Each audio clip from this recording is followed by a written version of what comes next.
Krista, I see that Andrea has joined the meeting. I got an email, but I don't see that she is actually on this meeting. I don't see it either.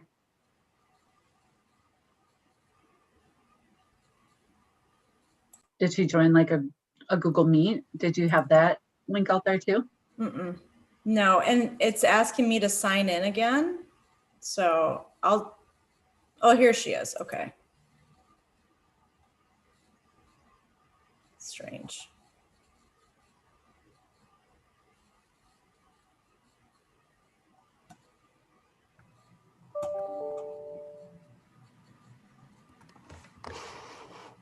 All right.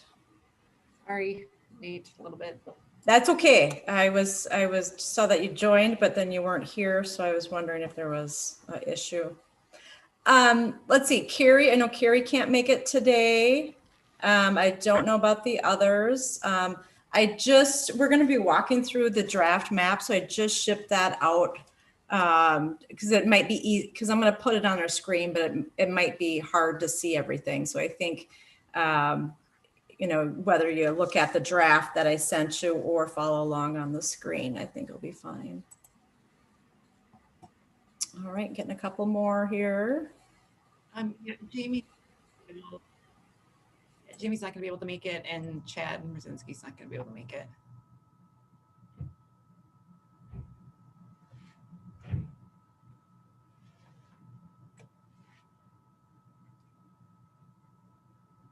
All right, I think then we're probably all here. We want to get started whenever you're ready. Okay, we'll call the Drug Endangered Children Work Group to order. I think we can see everybody who's part of it. And then Sarah sent out in her email the minutes from our meeting from January 20th of 2021. Does anyone want to make a motion to approve those? I'll make a motion. I second it. Okay, good. Any discussion on the minutes? Okay, all those in favor of approving the minutes signify by saying aye. Aye. Aye. And any opposed? Okay, so we've got the minutes approved. Moving down to staff report. Anything, Sarah, you want to report on? Yeah, a couple of things real quick. Let's see, Krista Vind made our MOU electronic. So we will circulate that for the electronic signature. So we don't have to do that paper copy and send it around for 12 months to get signed. So I will prep that and ship it out. Also, just a couple of heads up, the DEC conference is scheduled for later on this year. I think it's going to be in Nashville. So I did put a link on our meeting packet if you're interested in checking out their schedules. Who knows what's going to be going on in the world by late fall or late summer. So I just wanted to get that out there. And then I also shared some DEC training resources. So just some online tools that can be helpful to understand DEC better and to help us kind of move these initiatives forward. That's about it for the updates. Okay, thanks, Sarah. And I actually looked at the national conference. I think it's going to be in Nashville, August 24th through the 27th. My office before COVID had signed up to go to this really neat training in Texas, and then it got canceled. So we have some airline credits that are eventually going to expire. So depending on the costs, may be going to that, or we'll have to see how much it costs. But anyway, any update on outreach to schools? I think Sheila, you were was it Colfax we were waiting to hear back? Well, and we still haven't. I've talked to the others though, but I think that we're going to find the same thing is probably true with Colfax. Basically, what I found out from talking to the different counselors at the different schools is that they really need us, and that communication seems to be an issue. Like in the case of, I think it was Elk Mound, everything is done verbally in terms of who they think or might be, have some kind of an issue. They don't do paperwork. I didn't sense from them that there's a lot of referrals that are coming to them. There was the handle with care situation with them where they're, actually that was Boyceville, their town police would maybe say, well, so-and-so is going through something, you know, and it was a handle with care situation. But what I really got from them is that there's no real processes in place, you know, where we might expect that there would be some kind of a referral, that there's this child that's endangered. They don't seem to know what all the different resources are that are out there. They apparently all believe that they would benefit greatly from finding out what is out there and available in Dunn County, what could be done uniformly for all of them, you know, to maybe work with this process. There's a lot of fear out there right now among a lot of them because of the isolation, not only with just general mental health with whatever they're dealing with generally, but again, potential suicide possibilities because of how isolated they are. I didn't get from them that they are doing, you know, like in home. In other words, if they had a suspicion, it's not like they're doing a lot of calling and checking up on kids. So it seems like this COVID has been an overwhelming situation for them, and that where maybe we can go with this as a goal is some good training and involvement with all these different counselors and principals from the other schools.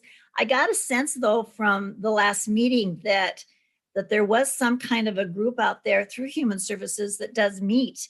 And I guess I thought that included Boyceville and Elk Mound and Colfax, but I did not get the impression from talking to at least Elk Mound and Boyceville that is the case. We know it is for Menominee, but I did not get a sense that was the case for them. So, and I was disturbed that when I heard them talk about that there's a verbal thing going on in the halls among the teachers and the staff where they're talking to them, I didn't get that sense that they are doing paperwork and doing things through Human Services. I could be wrong about that. I didn't elaborate on that further. But in looking at my notes, it seemed to me that was a possibility. So the mandatory reporting thing, I'm not sure if that is going on all throughout the school districts. I think a lot of it is just being done internally. And, you know, I really got a sense that they need some help, some real help. I don't know if that was what you were looking to get from me when we looked at this outreach. I guess I'm starting to see myself maybe now as becoming more of a liaison with these guys, in that I've got their emails, I've got their phone, their voicemails. In the case of one school, she felt pretty much overwhelmed and that she's doing more teaching right now and not so much with the mental health piece of it, and that her principal might be better able to give us information.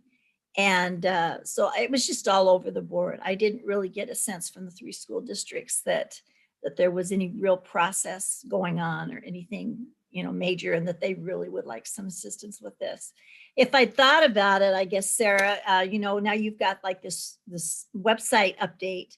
You know, I did not refer them to our website at all and for any kind of training or information. I spoke about Project Hope, and they hadn't really heard of that yet, but I spoke to them about that. But if they had heard about the handle with care, which we haven't really implemented a tremendous amount, I think, in our school district that I can think of. It's something we were thinking about working more on as well. So I don't know, questions, specifics that you guys might have? Well, thanks for doing that, Sheila. I think that's really helpful. You know, as part of this meeting, we have to determine our goals for the work group. And I think that will help guide us on, you know, I think we need to prioritize our goals too. I think Krista and Sarah have worked on updating, you know, the DEC website. That's, I think, a good start for resources. We can figure out how we want to try to best implement that. But I even noticed that I think Sarah recently had a link added to the national DEC work, and it was like an hour or some training on an overview of drug endangered children. So that's, I think, really helpful to have.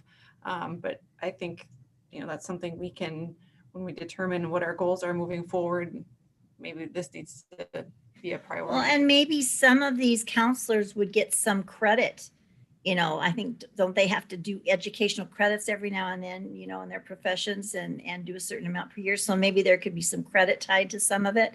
But I also could see, because there was, again, another area that we talked about in terms of outreach, and that was, our churches, our daycares, our things like 4-H or after school programs. We talked a little bit more about that the last time that I was at the meeting.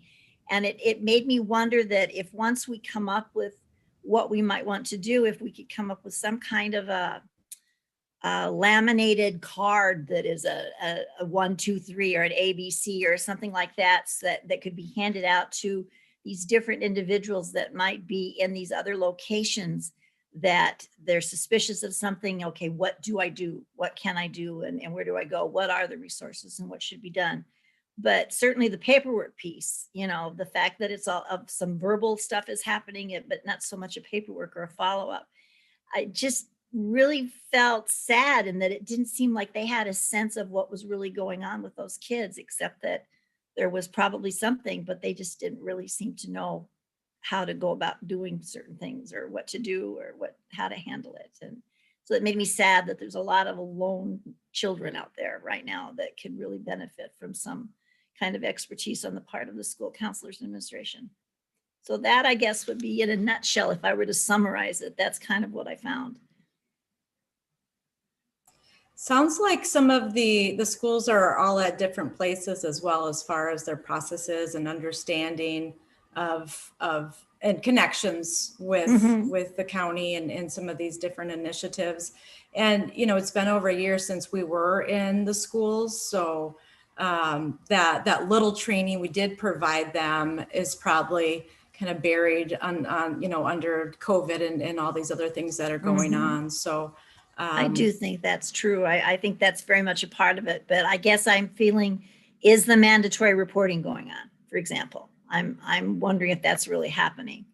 And so, I don't know, Lori or Carrie, I guess I'm wondering, do we feel that Human Services is hearing a lot from, Colfax and Elk Mound and Boyceville with regards to the youth in that area? I don't know, or if is it more localized to Menominee because of our numbers? No, we're hearing from everybody, unfortunately. I mean, fortunately and unfortunately, no. Yeah, I mean, definitely there was the lull and things were pretty quiet, but that's not the case right now. So I don't know that we're getting all the kids that need that attention, but I think schools are really trying. I believe schools are trying. They are calling us, even if they're not sure if it's a full report, but just asking questions. Is there resources? How can we connect this family? So, and that's the other thing, to all, they can always call us and attempt to be served on a voluntary basis with, services, it doesn't always have to be child protection. We can be that first phone call to connect them to other CCS, waiver, just letting them know what else is in the community. So, and I do think that's happening. Like a 211 kind of situation. Yeah. I just think the schools feel very helpless because it's a lot. And I don't know that, and I think that they're just tapped out, they're exhausted. Yeah. And so I think that too is kind of what you feel or what you hear, and you can recognize they're tired. And so they're tired. They have to believe that the families and kids are tired too. Well, so even as far as, when you determine behavior, truancy, delinquency, I know in the Menominee School District, the attendance piece of that is still going on, even if it's virtual. But I didn't get a sense that the other 3 school districts were necessarily keyed into whether or not all of their students that were for the virtual, if they were all out there and they were actually getting on virtually. What I did get from one is that there was concern that some of the families that were virtual, that maybe there was a reason that they were virtual and that they didn't want the kids maybe in the school district. So, that was, I guess, a little bit of a red flag too, is are these that are choosing to stay virtual instead of going back to school kind of being hidden? So something there.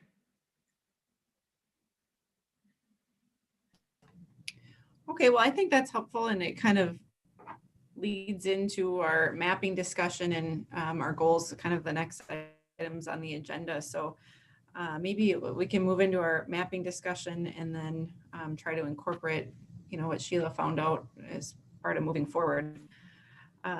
Sarah, did you want to try to put that on the screen? Yeah, let's try to do that. So at least we can kind of follow along, and then you all have the attachments in the emails. So if you can't see, you can just refer to your map.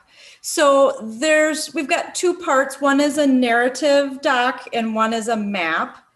This is largely, I tried just to focus on the conversation and information that we were pulling out during the mapping session.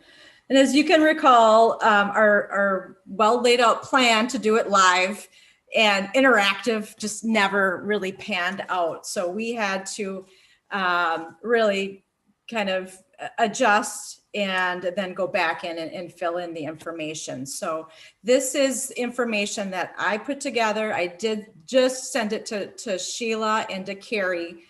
Sheila also took really good notes as far as some of the things that we pointed out. And then Carrie offered to kind of double check the accuracy of things. So this isn't like an inclusive map of the process. There are process maps of how how cases generally flow through CPS or go through the criminal justice system. This was really an attempt to really kind of capture and to make a map of the discussion that we have in our interactions with each other, and then the flow of that potential case. So these, we know that not all CPS cases are DEC cases. However, kind of the research is telling us that most of them are connected with drugs or alcohol. So there is a presumption that a lot of them, are DEC kids, but they don't all rise to the level. So I'm just going to jump in. As I mentioned, this is draft. If you guys see something that doesn't make sense, or we're forgetting something, or we didn't even really attend to something, we didn't discuss it, I think that's important for us to kind of capture so we can enhance this map to be really reflective of kind of what we know, how the system flows. And certainly this exercise was helpful in us identifying some areas that we could strengthen as a group for consideration for our goals and activities. So I'm just gonna jump right in. Hopefully you guys see this second page here. So generally we've got kind of different groups of people that provide information and can be the source of reports. So Sheila was talking a little bit about the mandated reporters out there. So teachers, medical providers, counselors, people that really are, by virtue of their position or their credential, really are mandated to provide, report if there's harm to self or harm to others. So that would be one source of these reports. We also have law enforcement, as it sounded like from the mapping, a majority kind of come through, or quite a few come through the law enforcement part. So we got law enforcement out there doing arrests, so they are become aware of children in the home or children in the car. Drug investigations, we know our investigators are out there and encountering individuals that would have families. We know that some tips can come in through Crime Stoppers. That would be anonymous tips that come through. We also have our DEC staffing. So those are those monthly DEC staffings. They haven't been happening as regularly because of COVID and because of, it was following the investigators meeting and whatnot, but those were opportunities to network and identify kids and families. So that's why that one's highlighted red, because I think that's an area that we could strengthen. And then we also recently learned about Project Hope and some of their activities that are going on, and how they're in schools now and are attempting to get some meetings together with efforts to deflect and divert youth, really trying to do that early intervention. So that could also be a source of really identifying those DEC kids coming through.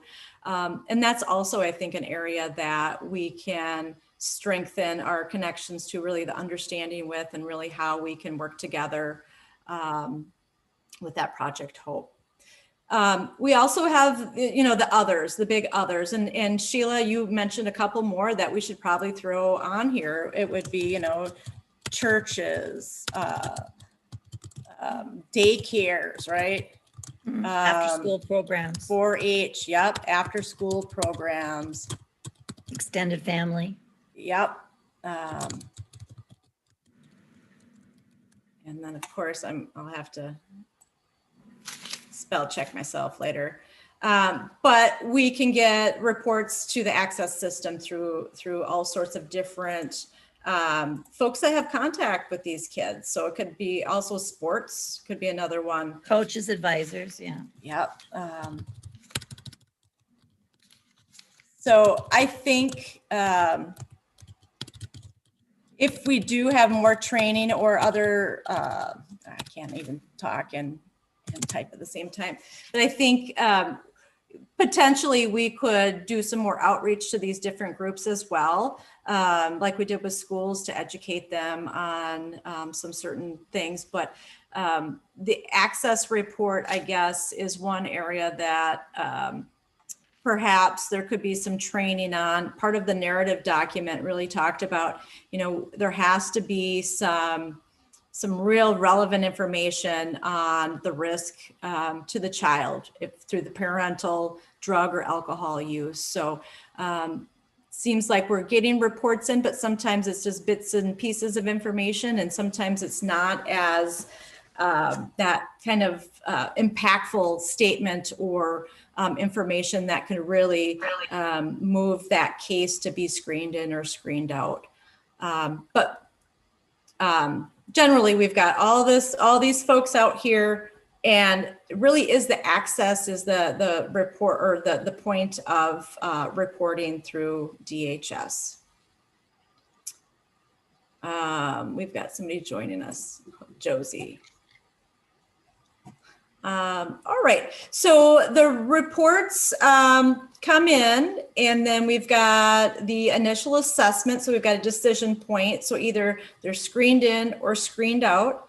Those that are screened out can still receive services, so they can get referred to other services. Their records are retained, so it does create that historical record if more bits and pieces of information come in at a later date that would, substantiate a report. So this would be kind of an off ramp, but the screened in will move ahead. So that comes right here, screened in. So we know, so this kind of gets at the reporting piece. So by the reports information, if it can really substantiate some of that danger, that impacts the response time that human services would have. So if there's a real present danger, they're out there the same day. If it's impending danger, they've got up to 48 hours, and then others, they really try to respond within 5 days. If these are really the ones that are deemed that the kids are not safe, and there are some, it's screened in. So we know that there's the temporary physical custody process. So that is really immediately there's danger, those children are removed, and that's a whole other kind of process that evolves. But if the kids aren't removed right away, even if they are, it still flows into this co-response. So we've got human services and law and enforcement really consulting, making that plan for contact, whether that, a lot of times it sounds like the first visit is done at school. There can be forensic interviews, there can be office interviews. These things are done prior to that home visit. There can be asking them to submit to drug tests. There can be police reports that are filed as well. all part of that kind of information gathering up front. We've got Human Services really taking all of this stuff, coming together. They've got a timeline to review this information and make the recommendation to the DA's office if there's enough for that child in need of protection or services. Safety plans are also developed. So even while this timeline's going, there are still mechanisms and measures in place to keep that child safe, if all possible. And then we also have assessment going on, referral to services, not only for that individual, but the child safety, the psychosocial kind of measures that we're looking at, and then the medical piece. So that, as we talked about in our mapping, that medical piece is what was described as inconsistent or not always applied equally. Inconsistent in that, you know, our medical professions have different understandings of the implication of parental drug use on kids. And then, you know, it's inconsistently applied. So there are two tracks here. One is the civil CHIPS track, but then there's also where referrals can be made for criminal charges as well. And that would, you know, kind of follow that criminal justice map that we already have in our room that nobody's been in for a year, that small conference room.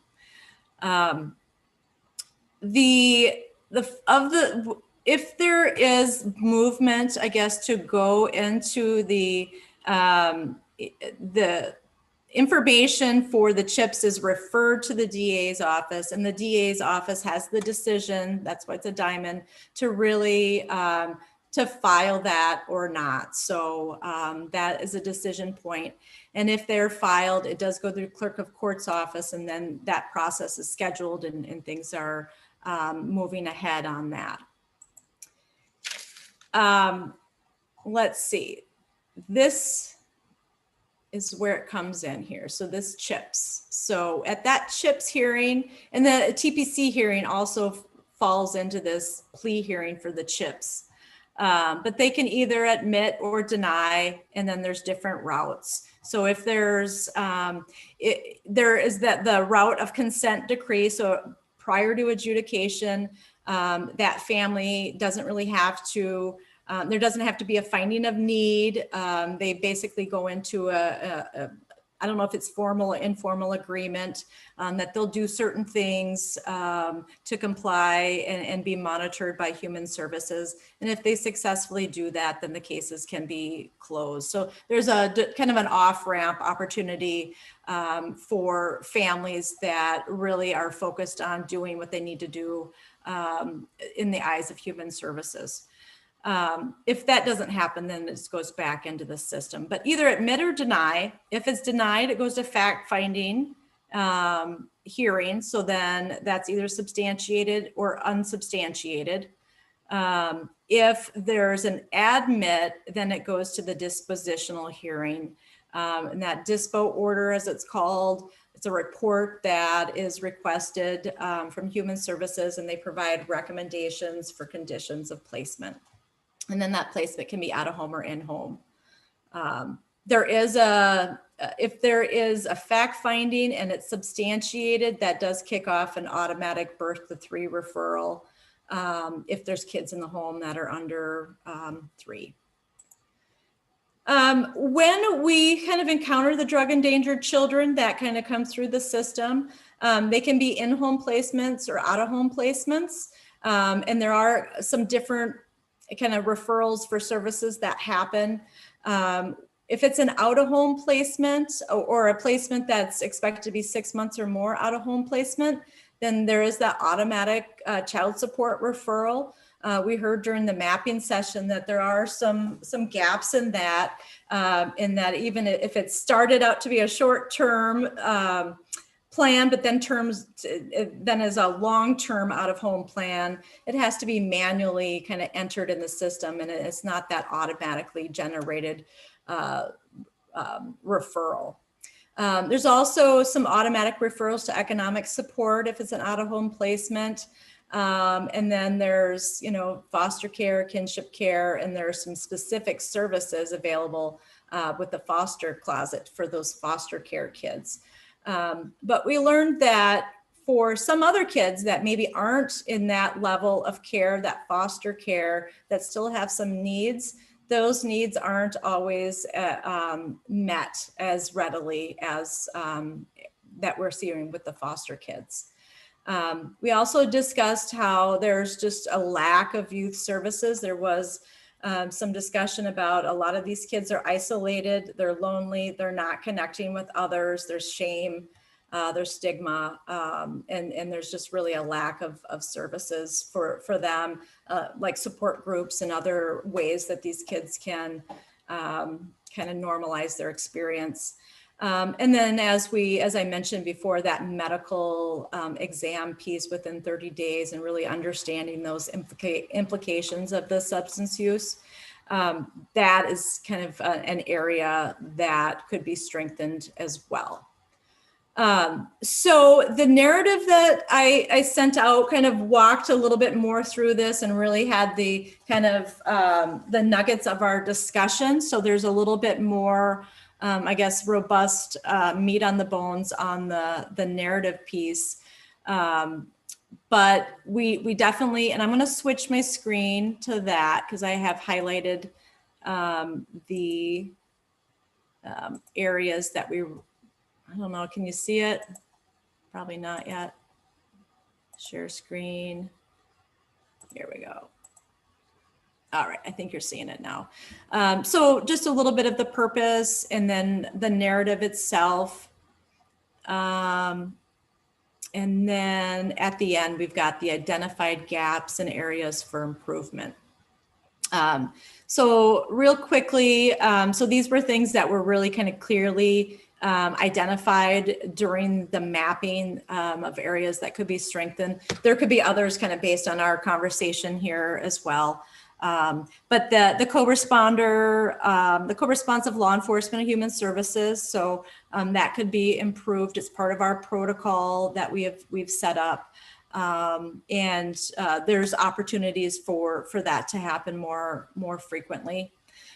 There's potential to kind of strengthen the understanding of what is a good report to the access system. So human services just has more ability to more information to research and investigate to see if it's substantiated. We also have some gaps in the child support referral system, as I identified, and those could be shored up to ensure that it was kind of referred to as the lost kids, that we don't have any that are lost in that system.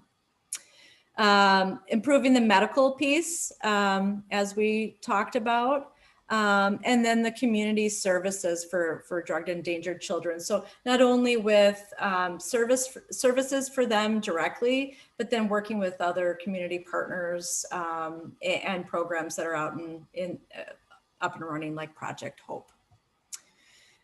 All right, so at this point, I'm going to stop talking and let others talk.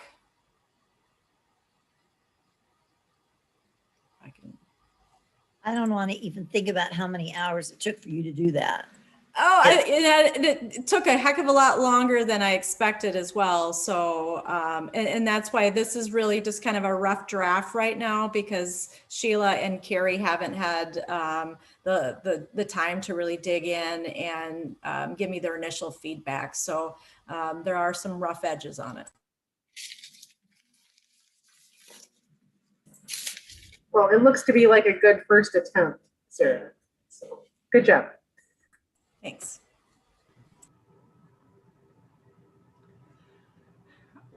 So I think it kind of goes into number 7 as well, as far as goals for this work group and sort of what Sheila said. And Lori, you'll know more because this is your every day. So, but from my standpoint, incorporating what Sheila said, I think increasing the training on access reports and, trying to work with the schools, is something that I think we might want to be a work group goal for 2021. Lori, is there anything you can explain as to what you are providing? I mean, I kind of like the idea of a laminated card. This is the number to call for access group, and these are our factors. So someone from the school or a reporter would know specifically what is important to say or have that information before they make the call. Yeah, I mean, I think that's definitely something we could do. I think historically we would go into the schools to do the mandated reporter training.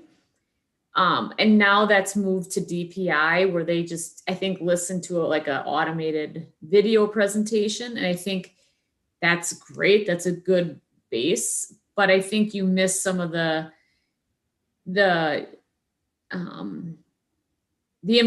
details of what we need for reports to really be screened in, if that makes sense. So when we get kind of basic reports, even if it's like, oh, we think the parents are using drugs, that doesn't really tell us anything. So it's kind of like, how does that impact the safety of a kid? And really teaching that's kind of what people need to learn, how to put that into words. And I think, even our staff have a hard time saying what that means. It's like, say what they can't do or what they do.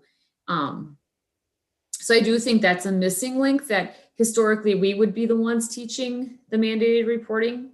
And I think we still could, we'd still be willing to. The school just has to be receptive to that. So it's really building that bridge between the two, that and then finding the time and who is the person that we can contact related to their mandated reporter questions. Because I think a lot of schools have it be the principal or the principals involved. Some it's the guidance counselors. I think it's rarely a teacher on their own. I think they usually kind of have to do it as a group. So maybe finding more details related to that. And then also having a card or some kind of cheat sheet for them to know all the questions they're going to have to answer. Because that's the other thing. People don't realize it's not a 10-minute phone call. If we're going to get a good report that gets us what we need, it's not 10 minutes. It's more like 45 minutes.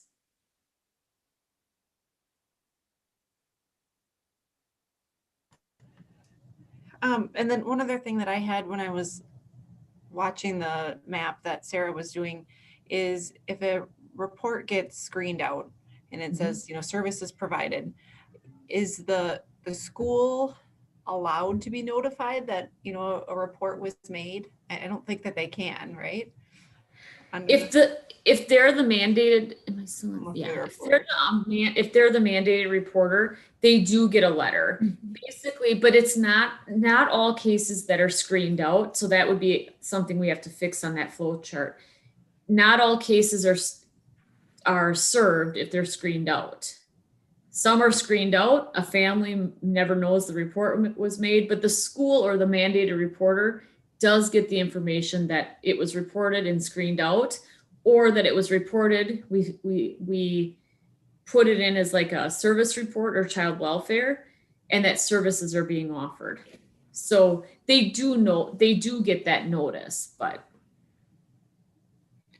And when your agency offers services to the family, are they usually receptive? No.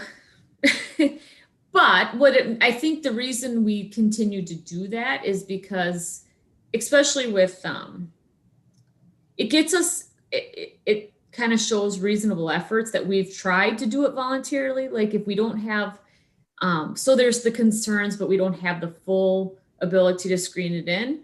But we also try the child welfare. But in the meantime, there could be 3 more reports. So it also gives us more ability to give us leverage in screening it in if the concerns continue. So, but no, they're not usually receptive. Is that because they're actively using? I think fear. I mean, actively using in fear of like, nobody really wants child welfare in their business. So Yeah, I think there's some shame, shame and stigma that really come associated with child welfare. It's reports of abuse and neglect. So, yeah. Mhm. I think people that have worked in our system though, that know what we do, like there are a lot of families that will work with us voluntarily, even though they've closed, like historical cases where we've closed their case, they were successful, but then relapse or come back. Those families are more likely to work with us voluntarily than a family that has never been into our system before. Because we will serve them. We will kind of give them some of the same opportunities without going into the court intervention. Is there a point where we sign off on them? What do you mean sign off? Well, they're elementary, they're middle school, they're high school. When they reach a certain age, do we stop looking or talking to them and assume that now they're adults or they're going to graduate or whatever, and that everything's going to be, that there's nothing more we can do? You know what I mean? So like if you're 17 years of age, but it's a drug endangered child, the parents may have gone through treatment court, et cetera, et cetera, et cetera. But there's still maybe through that Project Hope, there's a mentoring program that's going on, but at some point the mentoring stops. That's the question. Does it stop? Do we feel that there's a way of saying, well, this particular student or child has been through a lot. This is what they've learned. This is what we've taught them. And we feel that there's some potential for success and that they're not going to go out there and repeat what they've experienced with their families. So I would say sometimes we don't continue to serve them because they're not receptive. We don't have an avenue to serve them. But if they're wanting services, yes, we would continue to serve them. And in fact, we serve a lot of kids that are DEC kids that are older. The parents abandoned them essentially. And we have done supervised independent living. We become kind of like their parent and have to take custody. So it's a mixture of both. And then it's the delinquency system too, that unfortunately some kids fall into. Yeah, that's what question I had is, I wonder the crossover of these DEC kids in the delinquency system, that they're, getting into trouble themselves because of that lack of parental supervision and good quality parenting. Well, that's where learning more about this Project Hope thing with the police chief, it appeared to me that there was that component that was meant to follow the child or work with the child or that mentor the child. I don't know all the aspects of that, how long that happens or how that takes place, but obviously, human services has got a lot of responsibilities and a lot to do, and to think that they would follow one particular child all the way throughout their entire childhood to try and assure that things are going to be okay is not necessarily realistic unless the parent is truly saying, please help me, please help me, please help me. But again, how alone do they feel? Whether it's a shame thing, is there a support system for those young people out there that they can talk to each other and say, well, this is what's been going on in my home, and they're willing to share that, like they're a round table type of thing. And this is how I feel, and I don't know how to deal with these feelings, that kind of thing.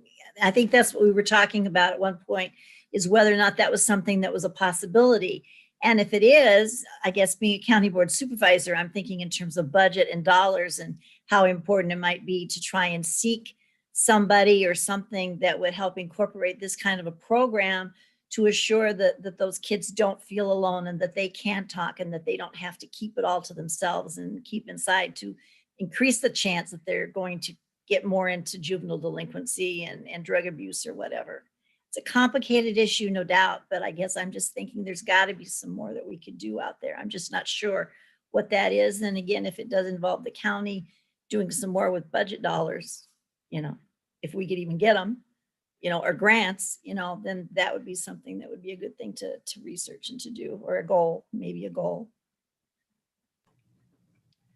So in the map that Sarah and you all worked on, I think there's a lot of areas we could tackle, but I wanted to see if we could pick, a couple. In my mind, I mean, some of the most important thing is to identify those children in need and then make sure that we're giving them services, whether it's through DHS or through some other community. I think that the DHS and law enforcement co-response has greatly improved in the last couple of years. To me, that's an ongoing concern that I think, you individuals, part of this are well aware of, the sheriff's office, the PD, DHS. I think that's more to the bottom in my mind. So, if we could pick on a couple, I mean, in my mind, increasing training on access reports. I know the school is one, but we also have, churches and community activities. And I would like to see that as a goal in 2021. Just trying to improve our training and encourage more people to report, and then give them information of how to report and what to report. And then just trying to improve, the services that we have for those children, which I know is a very broad goal, but wanted to see your input on that and see if we could try to reach a consensus. So at our next meeting, we can move forward on that goal.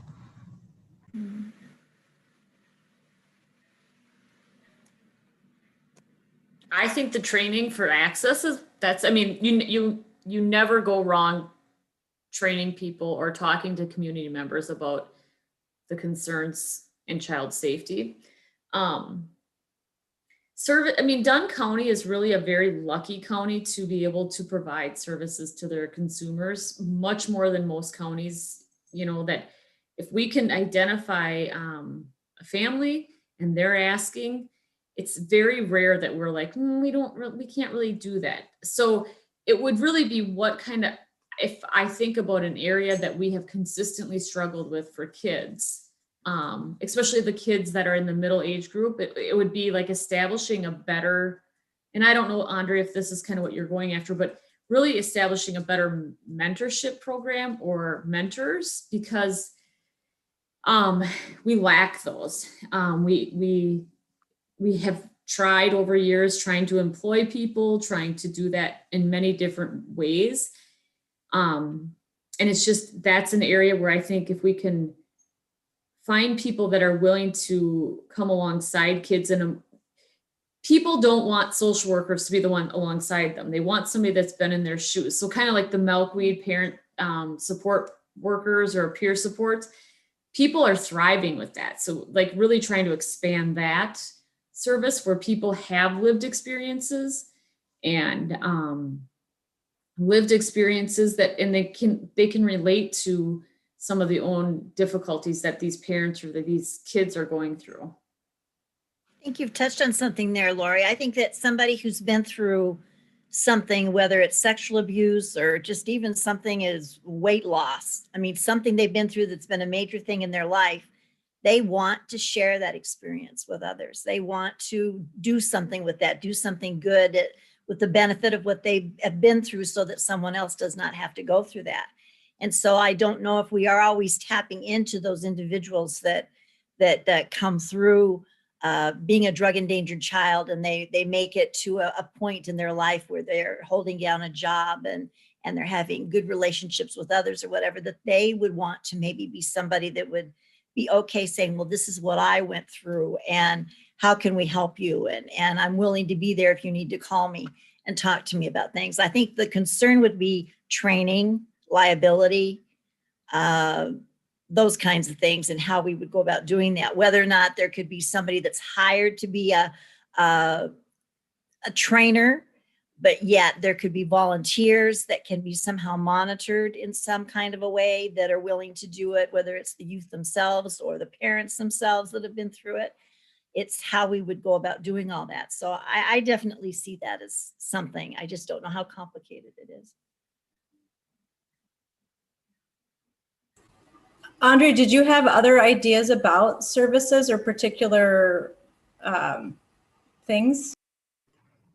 Well, I know Jackie had mentioned at the last meeting that, there's a big overlap, I think, with, her clientele and these children. And I think that was a really great idea that maybe we could explore trying to set up some sort of referral. I don't know if Jackie had more to add to that or not.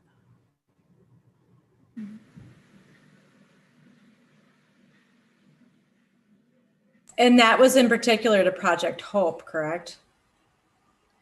Yes. Yeah. And I brought that up at our last unit meeting as far as if we came up with just like a short and simple type of referral, that would probably be best.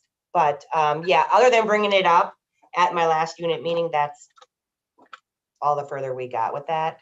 It's hard because we're not all in person right now. But Oh, you're muted.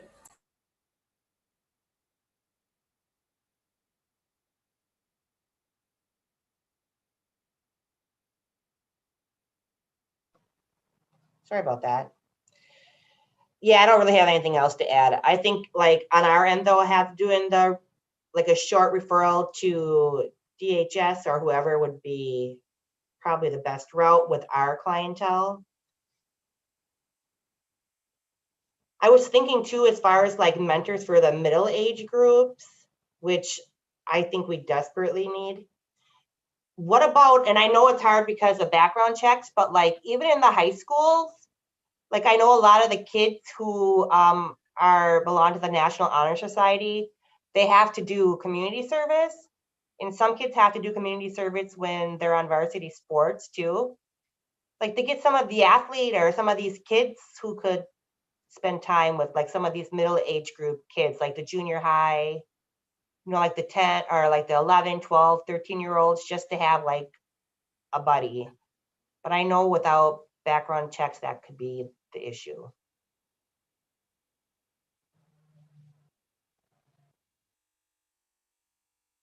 I don't know.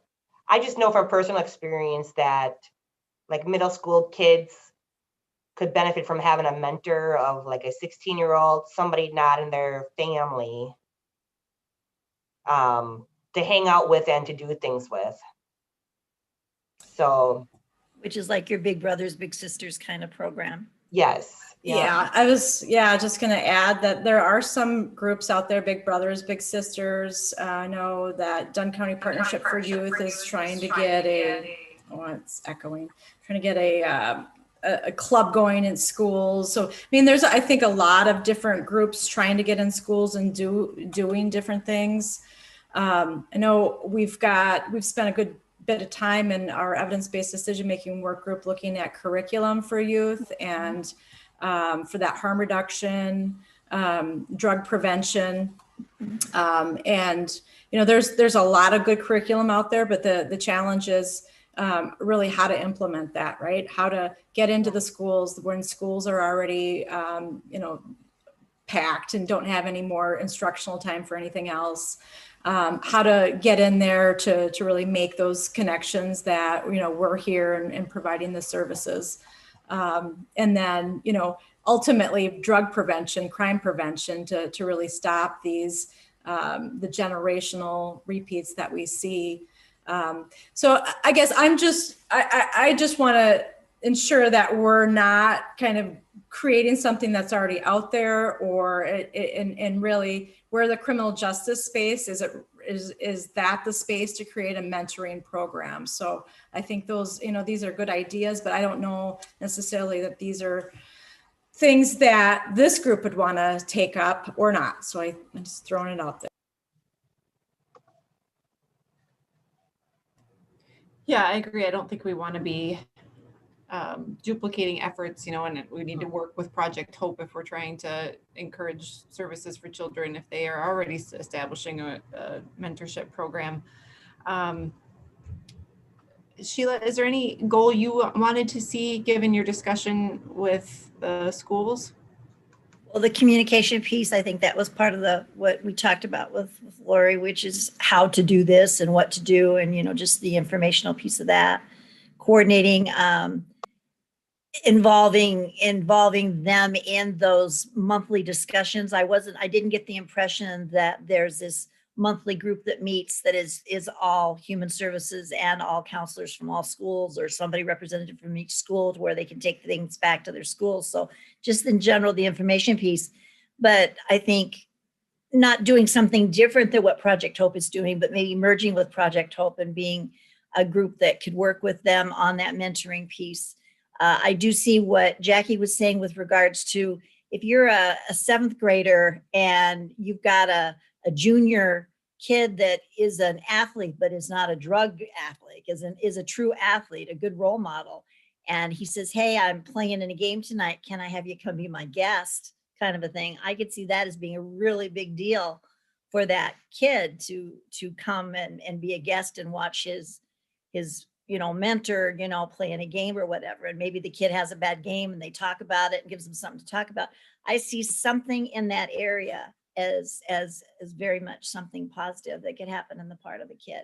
But I also would like to see some kind of an offering of a roundtable, a place where kids can come talk together, whether that's Partnership for Youth and it's a Clint Olson or somebody like that that's out there that gets them all together and sits them down and talks to them, and they're all willing to sit together and share and not feel shamed that they can't talk about it. I don't know where we define that, but that I think is a real important piece. I just don't want them to be alone. I don't like the idea of them being alone. Is that what you were looking for? Yeah, thank you. And then Lori or Josie, if one of you could respond real quickly before we leave. I am unaware of the process for improving referrals to child support. So I don't know if is that what needs to be done. I don't know that that's going to be anything that we can tackle. So the eWSAQUIS is the portal that Human Services use to enter these out-of-home placements into their system. And it, talks through overnight processing to the child support agency, and builds a new file if we need a new file, or opens an old one if we had one that previously closed, whatever. Sometimes if a middle initial's wrong or a date of birth gets transferred around, it ends up on an error report that we have to manually try to put the pieces together, right? So it's at the point of entering that placement in WSAQUIS that those 3 referral questions are answered. And the one question is this placement expected to exceed 6 months? Yes or no? If the answer is no, that's it. That question doesn't get answered again later if the placement ends up exceeding 6 months, right? If the plan shifted or changed. And I've talked to Human Services about it before, can we get this case referred over? And there's really not a good way. The only workaround that I've ever come up with is there's a paper referral that we have tribal child support agencies use, because they are not necessarily on our kids system. And so they still use paper. So that way we get the information from the social worker, who the parents are, what the kiddo's name is, dates of birth, addresses, that sort of thing. So we can manually build our case and proceed. The problem though, is because it didn't come through WSAQUIS, that apparently there could be issues with how the grant amount gets reported and the cost of the placement. And then we're not necessarily going to find out when the placement ends, because it's not going to.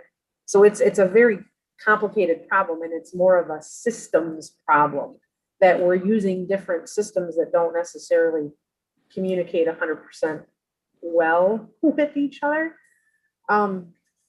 They are doing a kids modernization project on the state level. They're going to redesign our entire child support system. And they've hired a vendor or whatever, but it's a 10-year plan.